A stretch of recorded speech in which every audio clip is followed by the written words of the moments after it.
So for today's Mobility Monday, we're going to be looking at big toe extension. So how we would look at this is you want to look both passively as well as actively if you have this motion. So passively would be looking at whether you can lift the big toe with your hand and see how far back you can get that toe. Once you get that as far back as it can, you then want to see if you can actively also hold that same position. So when I let go of this toe, I can keep it at that angle, and I am now using my muscles to pull the toe back into that range. We're looking for about 60 to 65 degrees of the big toe extension, and this is what's needed for proper walking mechanics, which my next video is going to go over.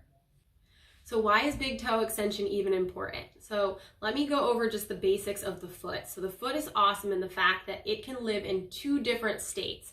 It can be a rigid lever needed when we are pushing off the ground, but it can also be very shock absorbing and almost unlock itself to help absorb that shock and keep it from hurting our knees or our hips or our back.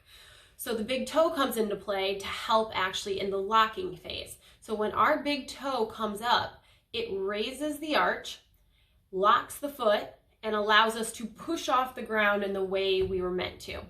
What happens if we don't have that motion is, first, we're pushing off a foot that's not in a locked phase, so that can lead to issues.